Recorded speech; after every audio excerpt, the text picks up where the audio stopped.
हरे कृष्णा मेरे प्रिय मित्रों।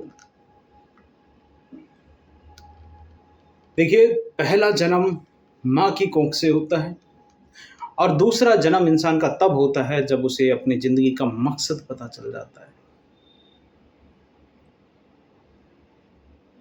हमारे दो जीवन होते हैं और दूसरा जीवन तब शुरू होता है जब जीवन का उद्देश्य मिल जाता है कि हम आए क्यों, आए हैं हम कहाँ से, जाना हमें कहाँ है। ये बात बहुत सच्ची है, लेकिन इसे समझने में ही अक्सर पूरी जिंदगी बीत जाती है। सच तो यह है कि 90% लोग अपने पहले ही जीवन में जी करके निकल जाते हैं। उन्हें कभी पता ही नहीं चलता कि दूसरे जीवन का कोई द्वार भी है, कि कोई और संभावना भी मौजूद है। वे जन्म लेते हैं, जीते हैं और चले जाते हैं, एक गहरी नींद में, एक लंबे सपने में। ये पहला जीवन एक उधार का जीवन, एक मशीनी जीवन, रोबोटिक लाइफ। तुम पैदा होते हो, तुम्हें एक नाम दे दिया जाता है जो तुम्हारा नहीं है। तुम्हें एक धर्म दे दिया जाता है जो तुमने चुना ही नहीं। तुम्हें महत्वाकांक्षाएं दी जाती हैं कि तुम डॉक्टर बनो, तुम इंजीनियर बनाओ, तुम घर धन कमाओ, तुम बड़ी कोठी बनाओ, तब हम तुम्हें सफल मानेंगे, चाहे तब तक आदमी परेशान हो जाए। तुम्हें नैतिकता दी जाती है, ये अच्छा है, यह बुरा है। तुम एक कंप्यूटर की तरह हो जिसमें समाज, माता पिता, शिक्षक सब मिलकर प्रोग्रामिंग कर रहे होते हैं, कंडीशनिंग कर रहे होते हैं और फिर तुम उसी प्रोग्रामिंग के हिसाब से चलते रहते हो। तुम प्रेम करते हो, विवाह करते हो, बच्चे पैदा करते हो, उन्हें पालते हो और एक दिन चुपचाप फिर खिसक लेते हो। इस पूरे जीवन में तुम हो कहाँ? कहाँ हो तुम? तुम्हारी अपनी कोई आवाज है? तुम्हारा अपना कोई संगीत है? नहीं। तुम एक भीड़ का हिस्सा मात्र, एक कठपुतली हो जिसकी डोरियां किसी और के हाथ में हैं, कभी समाज के हाथ में, कभी माँ बाप के हाथ में, कभी शिक्षक के हाथ में। तुम एक सूखे पत्ते की तरह हो, हवा जहां से ले जाती है तुम उड़ते चले जाते हो। समाज बताता है कि क्या बनोगे तो सफल माना जाएगा। एक गहरी निद्रा में चलना है पहला जिंदगी। तुम सब कुछ कर रहे हो पर होश नदारद है। तुम हो पर तुम्हारी उपस्थिति तो है ही नहीं। और फिर सूत्र कहता है दूसरा जीवन तब शुरू होता है जब तुम्हें जीवन जीने का उद्देश्य मिल जाता है, मकसद मिल जाता है। बस यहीं आकर सारी दुनिया भटक जाती है, क्योंकि जैसे ही तुम उद्देश्य की बात करते हो, जैसे ही पर्पज ऑफ लाइफ की बात करते हो, तुम्हारा मन फिर से वही पुरानी चालें चलने लगता है। वह सोचता है अच्छा, तो जीवन का उद्देश्य गरीब की सेवा करना, या जीवन का उद्देश्य एक महान कलाकार बन जाना, या जीवन का उद्देश्य ज्ञान की प्राप्ति करना। और मैं तुमसे कहता हूं ये सब भी उसी पहले जीवन का ही तो विस्तार है। ये सब सपने को थोड़ा और सुंदर, थोड़ा और सजाने जैसा है। तुमने पहले तुम धन के पीछे भाग रहे थे, अब तुम मोक्ष के पीछे भागोगे। पहले तुम पद के पीछे भाग रहे थे, अब तुम पुण्य के पीछे भागोगे। लेकिन भागना जारी है, ट्रैक बदल गया, भागना अभी भी जारी है, नींद जारी है। अहंकार ने बस एक नया और ज्यादा आध्यात्मिक दिखने जैसा वस्त्र ओढ़ लिया है। तो फिर असली उद्देश्य क्या है? जीवन का कोई बाहरी उद्देश्य नहीं, जीवन स्वयं में अपना ही उद्देश्य है। एक गुलाब का फूल खिलता है, तुम उससे पूछो तुम्हारा उद्देश्य क्या है, वह क्या कहेगा? उसका उद्देश्य बस खिलना ही तो है, अपनी पूरी समग्रता में खिलने आना, अपनी सुगंध को चारों दिशाओं में बिखेर देना।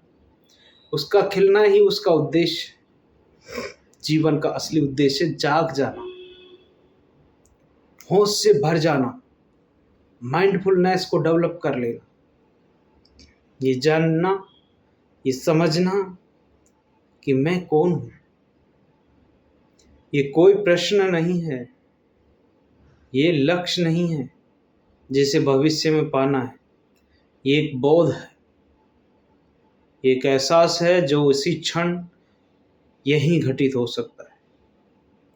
और जिस क्षण तुम्हारे भीतर ये प्रश्न पूरी तीव्रता से उठता है, हु एम आई, कौन हूं मैं, ये सांस कौन ले रहा है, इन आंखों के पीछे से देख कौन रहा है, जिस क्षण तुम अपने जीवन की गतिविधियों पर प्रश्न चिन्ह लगाना शुरू करोगे, समाज के लोग तुम्हें पागल घोषित कर देंगे।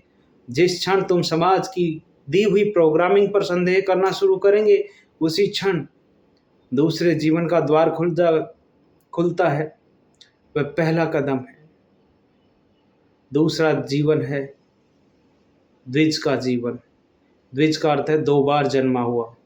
पहला जन्म तुम्हारी माँ देती है तुम्हें, वह शारीरिक होता है। दूसरा जन्म तुम्हें स्वयं को देना होता है, वह आध्यात्मिक होता है। अब द्विज का मतलब सिर्फ ब्राह्मण मत मान ले। द्विज का मतलब होता है कि जो खुद को दूसरा जन्म देता, वह आध्यात्मिक होता है। वह चेतना का जन्म है, जागरूकता का जन्म है। जब तुम जागते हो तो तुम पाते हो कि जीवन कोई समस्या नहीं है जिसे हल करना है। हर कोई द्विज हो सकता है, बल्कि एक रहस्य है जिसे जीना है। तुम पाते हो कि जीवन कोई दौड़ नहीं है जिसमें कहीं पहुंचना है, बल्कि एक नृत्य है जिसका आनंद लेना है। दूसरे जीवन में तुम वही काम कर सकते हो जो तुम पहले जीवन में कर रहे थे।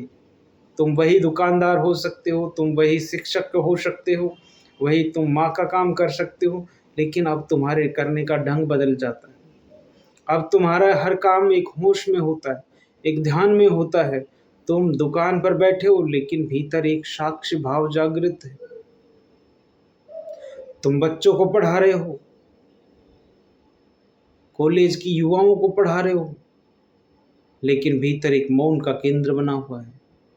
अब तुम्हारे कर्म बंधन नहीं बंधते, अब तुम्हारे कर्म बंधन नहीं बनते, वे मुक्ति का मार्ग बन जाते। ये दूसरा जीवन शुरू होता है ध्यान से। ध्यान का अर्थ है अपने भीतर का एक शांत कोना खोजना, जहाँ तुम बैठ सको, अपने ही मन से खेल सको और मन के खेल को देख सको। विचारों को आते जाते देखना, भावनाओं को उठते गिरते देखना, बिना किसी पक्षपात के, बिना किसी निर्णय के, बस एक दृष्टा की तरह। इस देखने की प्रक्रिया में ही तुम पाते हो कि तुम इन विचारों और भावनाओं से अलग हो। तुम देखने वाले हो, यही दृष्टा, यही साक्षी तुम्हारा असली स्वरूप है। यही साक्ष्य भाव, यही दृष्टा भाव का बोध हो जाना जीवन का उद्देश्य मिल जाना होता है। तो मेरे मित्रों, परम साधकों, ये बिल्कुल सत्य है कि हमारे 2 जीवन हैं। पहला जीवन हमें दिया हमारी माँ ने, और दूसरा जीवन जिसे हम खुद जन्म लेते हैं जब हम पर्पज ऑफ लाइफ ढूंढते हैं। पहला जीवन नींद का है और दूसरा जागरण का है। पहला जीवन एक संभावना है, एक बीज की तरह है। दूसरा जीवन उस संभावनाओं का खिलना है, एक फूल की तरह। और उद्देश्य कोई खोजने की चीज़ नहीं है। वैसे तुम उसे खोज नहीं सकते, तुम्हें बस जागना है। तुम्हारे जागते ही उद्देश्य स्वयं प्रकट हो जाता है। उद्देश्य है होश पूर्वक जीना, उद्देश्य प्रेम पूर्वक जीना, उद्देश्य उत्सव पूर्वक जीना और जीने देना। हर क्षण को उसकी समग्रता में जीना, यही उद्देश्य है। इसी में जीना है, इसी को और एम्पावरमेंट में लाना है। तो मैं तुमसे कहता हूँ, अपने पहले जीवन में ही मत गुजर जाना इस जहाँ से, इस धरती से। बहुत लोग चले जाते हैं। हिम्मत करो अपने दूसरे जीवन को जन्म देने की, और उसकी शुरुआत इसी क्षण हो सकती है। बस तुम्हें जागना पड़ेगा। देखो, अपने भीतर की इस प्रभा को, इस चेतना को देखो। यही देखना उद्देश्य, यही देखना जीवन है। और इसी देखने में दूसरा और असली जीवन शुरू होता है। आपका मंगल हो, कल्याण हो, स्वस्थ मुक्ति हो। भवतु सब मंगलम। हरे कृष्णा। राधे राधे।